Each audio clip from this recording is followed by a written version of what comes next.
നമസ്കാരം. പ്രവാസി മലയാളി പ്ലസിലേക്ക് പ്രിയ പ്രവാസികൾക്ക് സ്വാഗതം. എന്തൊക്കെയുണ്ട് വിശേഷങ്ങൾ? ഇവിടെ കേരളത്തിൽ ഓണാഘോഷം തുടങ്ങിയിരിക്കുകയാണ്. പലയിടങ്ങളിലൊക്കെ തന്നെ ഓണാഘോഷം ആരംഭിച്ചിരിക്കുകയാണ്. നിങ്ങളുടെയൊക്കെ തന്നെ ജോലിസ്ഥലങ്ങളിലും അതുപോലെ തന്നെ അപ്പാർട്ട്മെന്റ്സിലൊക്കെ തന്നെ ഓണാഘോഷമൊക്കെ ഉണ്ടോ? എന്തായാലും നമുക്ക് വാർത്തകളിലേക്ക് കടക്കാം. വളരെ സന്തോഷകരമായിട്ടുള്ള വാർത്തയാണ് ആദ്യം വന്നിരിക്കുന്നത്. സ്വന്തം പൗരന്മാർക്കൊപ്പം തന്നെ വിദേശ തൊഴിലാളികളെയും ഉൾപ്പെടുത്തിയുള്ള പുതിയ പെൻഷൻ പദ്ധതി നടപ്പിലാക്കാൻ ഒരുങ്ങിയിരിക്കുകയാണ് Saudi Arabia. Public pension and savings programme എന്ന പേരിൽ വോളണ്ടറി പെൻഷൻ സേവിങ്സ് പദ്ധതിയാണ് സർക്കാർ ആരംഭിക്കുന്നത്. അതായത് പദ്ധതിയുടെ ഭാഗമാകൽ നിർബന്ധമുള്ള കാര്യമല്ല, താല്പര്യമുള്ളവർക്ക് പെൻഷൻ പദ്ധതിയിൽ ചേരാം. ഇതിലൂടെ വലിയ ആനുകൂല്യങ്ങളും അവർക്ക് സ്വന്തമാക്കാൻ സാധിക്കും. പദ്ധതി സംബന്ധിച്ച കൂടുതൽ വിവരങ്ങൾ സർക്കാർ വൃത്തങ്ങൾ ഉടൻ തന്നെ ഔദ്യോഗികമായി പുറത്തുവിടുമെന്നാണ് ഗൾഫ് ന്യൂസ് റിപ്പോർട്ട് ചെയ്തത്. കുടുംബങ്ങളുടെ സമ്പാദ്യം പ്രോത്സാഹിപ്പിക്കുകയും വിദേശത്തേക്ക് അയക്കപ്പെടുന്ന വൻതോതിലുള്ള പണത്തിൽ കുറവ് വരുത്തുകയും ചെയ്യുക എന്നുള്ളതാണ് പദ്ധതിയുടെ പ്രധാന ലക്ഷ്യം. 2024 സൗദി അറേബ്യയിലെ വിദേശ തൊഴിലാളികൾ 144.2 മില്യൺ സൗദി റിയാൽ, അതായത് $38.4 ബില്യൺ വിദേശത്തേക്ക് അയച്ചുവെന്നാണ് കണക്ക്.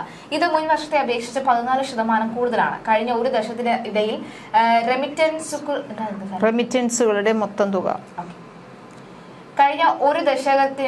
റെമിറ്റൻസുകളുടെ മൊത്തം തുക 1.43 ട്രില്യൺ റിയാലിലെത്തി എന്നുള്ളതാണ് ശ്രദ്ധേയം.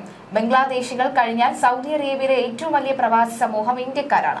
ഇതിൽ തന്നെ ബഹുഭൂരിപക്ഷവും മലയാളികളും തന്നെയാണ്. 2025 ആദ്യപാദത്തിൽ സൗദി അറേബ്യയുടെ സോഷ്യൽ ഇൻഷുറൻസ് സിസ്റ്റത്തിൽ 12.8 മില്യൺ പേരായിരുന്നു ഉണ്ടായിരുന്നത്.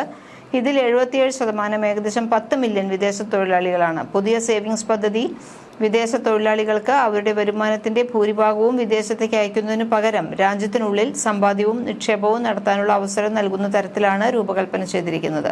2024 ജൂലൈയിൽ അംഗീകരിക്കപ്പെട്ട പ്രധാന പെൻഷൻ പരിഷ്കരണങ്ങളുടെ ചുവട് പിടിച്ചാണ് പുതിയ പദ്ധതിയും നടപ്പിലാക്കിയിരിക്കുന്നത്. ഔദ്യോഗിക വിരമിക്കൽ പ്രായം ക്രമേണ 58 നിന്ന് 65 ഉയർത്തി. വിരമിക്കലിന്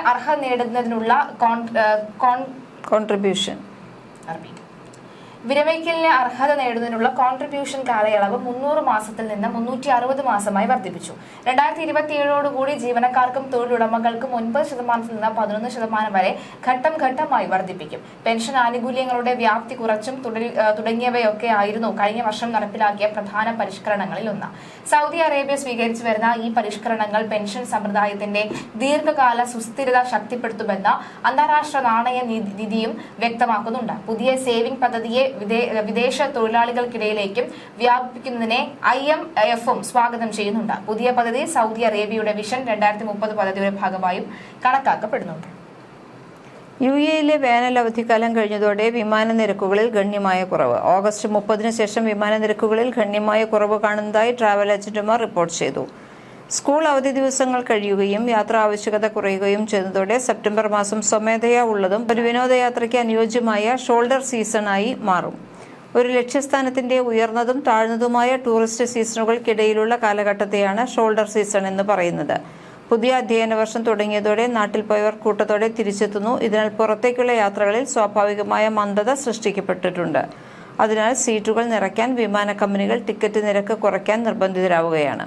തിരക്കേറിയ ജൂലൈ ഓഗസ്റ്റ് യാത്രാ കാലയളവിന്റെ അവസാനം ഡിമാൻഡിലെ ഈ സ്വാഭാവിക ഇടിവിന് കാരണമായി. അതേസമയം അക്കാദമിക് കലണ്ടറിൽ ബന്ധമില്ലാത്ത സ്കൂളിൽ പോകുന്ന കുട്ടികളില്ലാത്ത യാത്രക്കാർക്കും നാട്ടിലേക്ക് പോയ പ്രവാസികൾക്കും യാത്രയ്ക്ക് സുവർണ അവസരമാണ് കൈവന്നിരിക്കുന്നത്.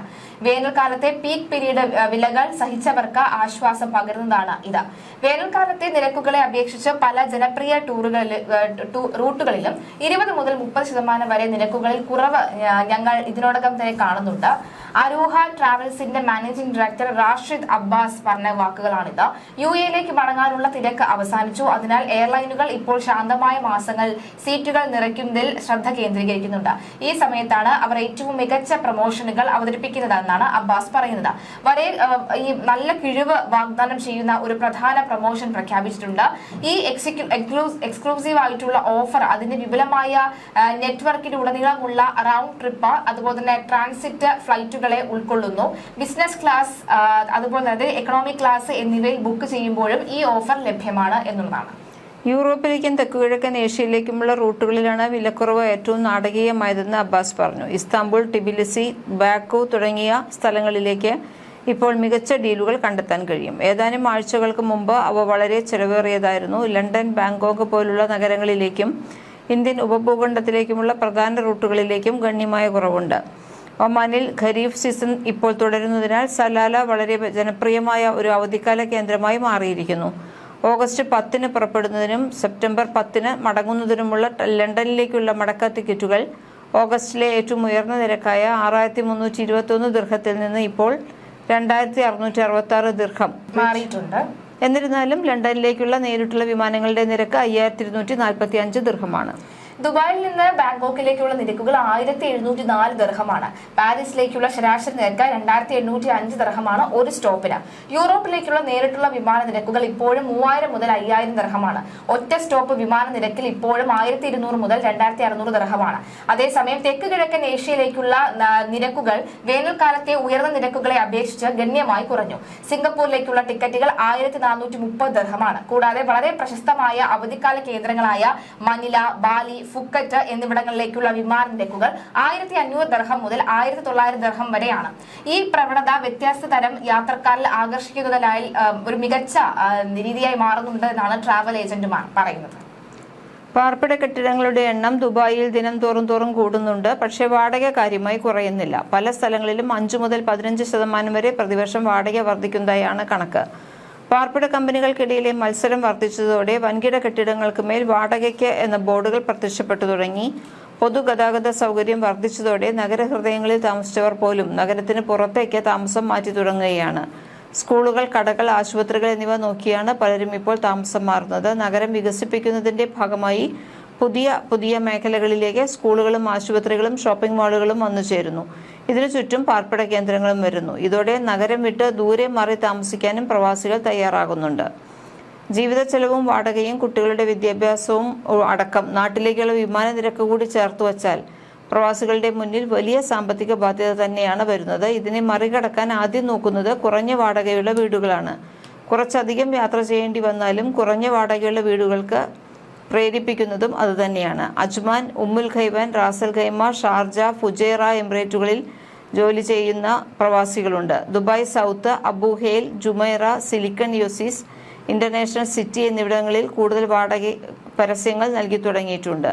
വരാൻ പോകുന്ന ദുബായ് മെട്രോ ബ്ലൂ ലൈൻ റൂട്ടിലാണ് ഇപ്പോൾ കൂടുതൽ പേർ താമസ സ്ഥലം നേടുന്നത്. ദൈറ, ദുബായ്, സിലിക്കൺ, അതുപോലെ തന്നെ Oasis, Karama, Dubai production city എന്നിവിടങ്ങളിലെല്ലാം വാടക കൂടി.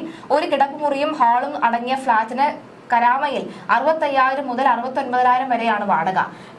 Down town Dubai, Jumeirah beach residence മേഖലകളാണ് ദുബായിലെ ഏറ്റവും കൂടിയ വാടക ഉള്ളത്. ഇവിടെ വന്ന ബെഡ്റൂം ഫ്ളാറ്റ്, അതായത് 1 ബെഡ്റൂം ഫ്ളാറ്റിന് 1.25 ലക്ഷം ദിർഹം മുതൽ 2.29 ലക്ഷം ദിർഹം വരെയാണ് പ്രതിവർഷ വാടക എന്ന് പറയുന്നത്. അപ്പോൾ ഇത്രയും ലക്ഷം ഉള്ള വാടക ഉള്ള സ്ഥലങ്ങളിൽ താമസിക്കുന്നവരുടെ വരുമാനവും അത്രയും ലക്ഷത്തിന് മുകളിലേക്ക് എത്തേണ്ടതുണ്ട്. അതുകൊണ്ട് തന്നെ അത്തരം അല്ലെങ്കിൽ ശമ്പളം വാങ്ങുന്നവർക്ക് അവിടെ താമസിക്കാൻ പറ്റുന്ന ഒരു സാഹചര്യമായി മാറുന്നുണ്ട്. അതുകൊണ്ട് തന്നെ നഗരങ്ങളിൽ നിന്ന് പുറത്തേക്ക് വാടക വീട് തേടുന്നവരുടെ എണ്ണം വളരെ കൂടുകയെന്നാണ്, പ്രത്യേകിച്ച് പ്രവാസികളുടെ എണ്ണം. അടുത്തത് നിമിഷപ്രിയയെ കുറിച്ചിട്ടുള്ളതാണ്. വധശിക്ഷയെ കുറിച്ച് എന്താണെന്നുള്ളതാണ്. വ്യക്തമായ വിവരം ഇപ്പോഴും ലഭിച്ചിട്ടില്ല. പിന്നെ മാധ്യമങ്ങൾക്ക് അധികം ഈ വാർത്ത കൊടുക്കരുത് എന്നുള്ള ഇതുകൊണ്ട് എന്തായാലും നമുക്ക് കൂടുതലായിട്ട് നിമിഷപ്രിയയെ കുറിച്ച് നമുക്ക് കൂടുതൽ പറയാൻ സാധിക്കില്ല. പക്ഷേ ഇപ്പോൾ വന്നിട്ടുള്ള ഒരു ചെറിയ കാര്യം മാത്രം പറയാം. വധശിക്ഷ 24-നോ 25-നോ നടപ്പാക്കുമെന്നാണ് KA പോൾ സുപ്രീം കോടതിയിൽ ഹർജി കൊടുത്തപ്പോൾ പറഞ്ഞിട്ടുള്ളത്. മറ്റന്നാളുമാണ്. പക്ഷെ നമുക്കറിയില്ല, അതിനുശേഷം മാത്രമേ മാധ്യമങ്ങളോട് പറയുള്ളൂ, അങ്ങനെ പറയാൻ പാടുള്ളൂ എന്നുള്ള ഒരു ഹർജിയാണ് സുപ്രീം കോടതിയിൽ ഇപ്പോൾ ഫയൽ ചെയ്തിട്ടുള്ളത്. നിമിഷപ്രിയ കേസിൽ വാർത്തകൾ റിപ്പോർട്ട് ചെയ്യുന്നതിൽ നിന്ന് മാധ്യമങ്ങളെ വിലക്കണം എന്ന് പറഞ്ഞാണ് സുപ്രീം കോടതിയിൽ ഹർജി നൽകിയിട്ടുള്ളത്. ഇവാഞ്ചലിസ്റ്റും ഗ്ലോബൽ പീസ് ഇനീഷ്യേറ്റീവ് സംഘടനാ സ്ഥാപകനുമായ ഡോക്ടർ KA പോളാണ് സുപ്രീം കോടതിയെ ഇങ്ങനെ സമീപിച്ചത്. ഈ മാസം 24-നോ 25-നോ നിമിഷപ്രിയയുടെ വധശിക്ഷ നടപ്പാക്കുമെന്നും 3 ദിവസം ഇത് സംബന്ധിച്ച വാർത്ത നൽകുന്നതിൽ നിന്ന് മാധ്യമങ്ങളെ വിലക്കണമെന്നും ആവശ്യപ്പെട്ടാണ് പോൾ കോടതിയിൽ ഹർജി നൽകിയിരിക്കുന്നത്. നിമിഷപ്രിയ പറഞ്ഞിട്ടാണ് താൻ കോടതിയിൽ എത്തിയതെന്നും പോൾ പറയുന്നു. ഹർജിയിൽ അറ്റോർണി ജനറലിന് സുപ്രീം കോടതി നോട്ടീസ് അയച്ചു.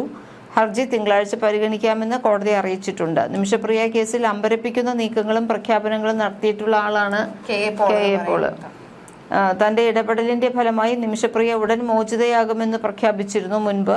കഴിഞ്ഞ ദിവസം നിമിഷപ്രിയയുടെ മോചനത്തിന് പണം പിരിക്കാനുള്ള ശ്രമവുമായി കെ എ പോൾ രംഗത്തെത്തിയെന്നുള്ള ഒരു ആരോപണം നിലവിൽ നിന്നിരുന്നു. പക്ഷേ അത് അങ്ങനെയല്ല എന്ന് പറഞ്ഞിട്ട് മറുപടിയും പറഞ്ഞിരുന്നു.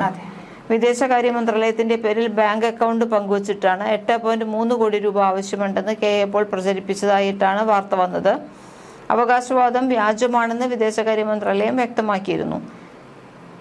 വിദേശകാര്യ മന്ത്രാലയത്തിലെ ഈ പേ ആൻഡ് അക്കൗണ്ട്സ് ഓഫീസറുടെ അക്കൗണ്ട് വിവരങ്ങൾ കെ എ പോളിന് എങ്ങനെ കിട്ടിയെന്നാണ് പിന്നീട് ഉയർന്ന ചോദ്യം.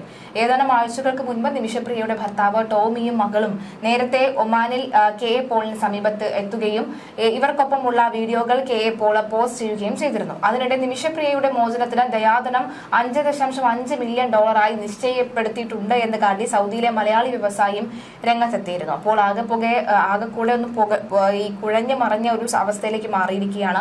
എന്താണ് സത്യാവസ്ഥ എന്ന് മനസ്സിലാകുന്നില്ല. നാളെയാണോ മറ്റന്നാളാണോ അല്ലെങ്കിൽ ഈ ദിവസങ്ങളൊക്കെ വെറുതെ പറഞ്ഞു പോയതാണോ എന്നൊക്കെ കൂടി അറിയേണ്ടതുണ്ട്. എന്തായാലും മറ്റൊരു വാർത്ത എന്തായാലും അതിനെ കുറിച്ച് ഒന്നും പറഞ്ഞിട്ടില്ല. ഒരു അമ്മയും മകളും എല്ലാം അവിടെ പോയിട്ടും പ്രത്യേകിച്ച് ഒരു തീരുമാനം വരുന്നില്ല.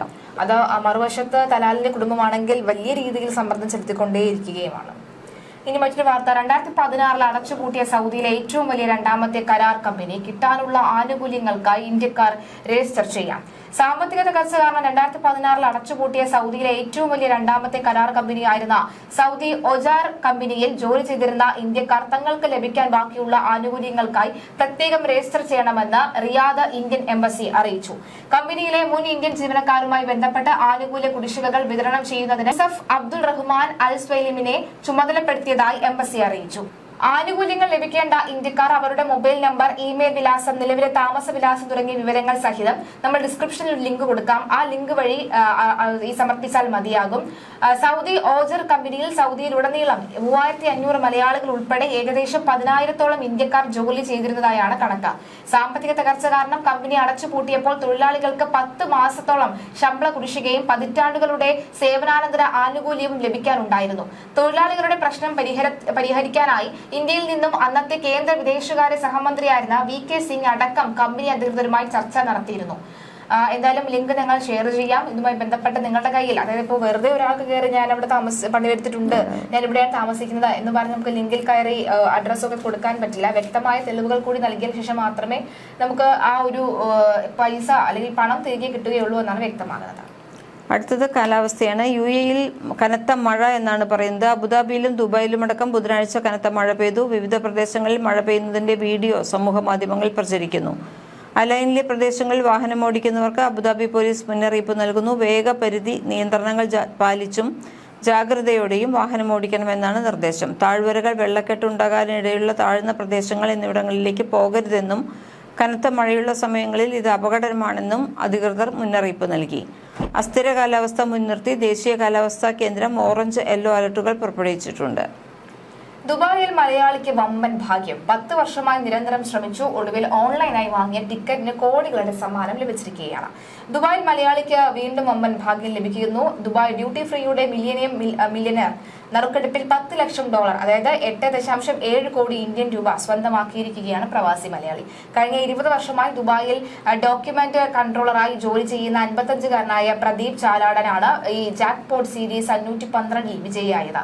ഇദ്ദേഹം ഓഗസ്റ്റ് 8-ന് ഓൺലൈനായി വാങ്ങിയ 2747 എന്ന ടിക്കറ്റ് നമ്പറിനാണ് വൻ വിജയം നേടാൻ കഴിഞ്ഞത്. കഴിഞ്ഞ 10 വർഷമായി പ്രദീപ് ടിക്കറ്റ് വാങ്ങി ഭാഗ്യം പരീക്ഷിക്കുന്നുണ്ട്. ഇന്ത്യയിലുള്ള ഒരു സഹപ്രവർത്തകരുമായി ചേർന്നാണ് ഇദ്ദേഹം സമ്മാനാർഹമായ ടിക്കറ്റ് വാങ്ങിയത്. ദുബായിലെ ഒരു ആർക്കിടെക്ചറൽ കൺസ്ട്രക്ടൻസിലാണ് ഈ പ്രദീപ് ജോലി ചെയ്യുന്നത്.